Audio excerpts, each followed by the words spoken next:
Velkommen til dagens sundhedsnyheder, som handler om den netop offentliggjorte artikel, som rejser mistanke om sammenhæng mellem Wegovy og synsnedsættelse. Det er en tung omgang, men der er masser af informationer, så det er muligt at danne sig sin egen mening. Der findes allerede utallige YouTube-videoer, som forklarer Ozempic og Wegovy, så det vil ikke blive uddybet yderligere her. Når jeg i videoen taler om Wegovy, er det i virkeligheden begge typer medicin. Husk lige at like og dele videoen, hvis du vil have mere af den her slags.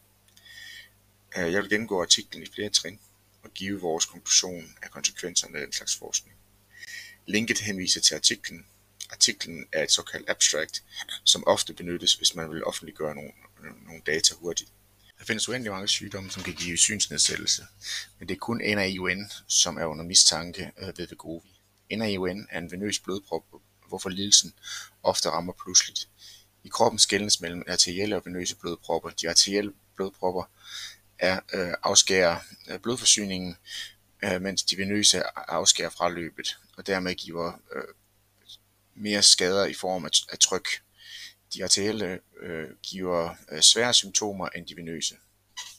Symptomerne på NAION er pludselig synstab. En dygtig øjenlæge kan konstatere hævelse af papillen.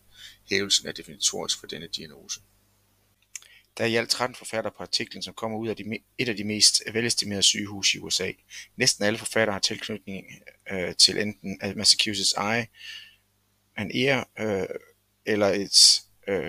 eller Harvard Universitetet. Første forfatteren, Jimena Tatiana Hathaway, som er artiklens arbejdshest, har helt sikkert knoklet for at samle de mange data sammen og sortere dem, så der opnås god standard.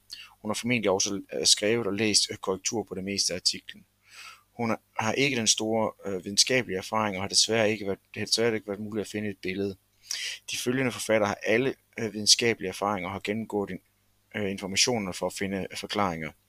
Der er mange stjerner imellem, men med sine 340 citationer træder Dr. Badia Abbasi ud fra de andre som et fyrtårn. Han arbejder dagligt som kirurg på Massachusetts Eye and Ear og har sin uddannelse på Harvard. Ingen tvivl om, at dette studie er meget lille i forhold til det arbejde, han har lavet de sidste mange år.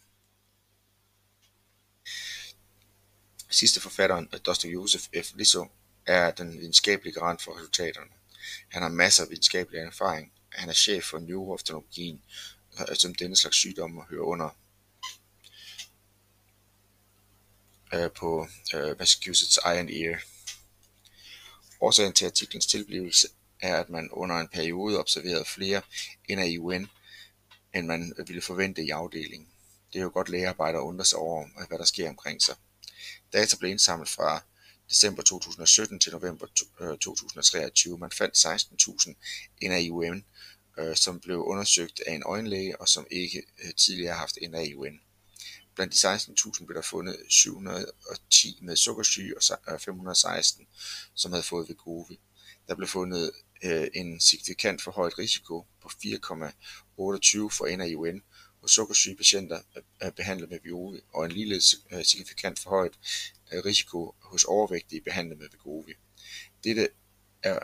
Dette fund er voldsomt, fordi risikoen kunne være helt op til 25 gange forøget. Studiet finder en sammenhæng mellem Wegovy og NAION, som gruppen ønsker at undersøge yderligere. Det er der nok også en del andre sygehus, som vil gøre de kommende år. Man kan på denne type studier ikke konkludere, om der er en direkte risiko ved at tage medicinen, eller om det skyldes en anden uerkendt grund.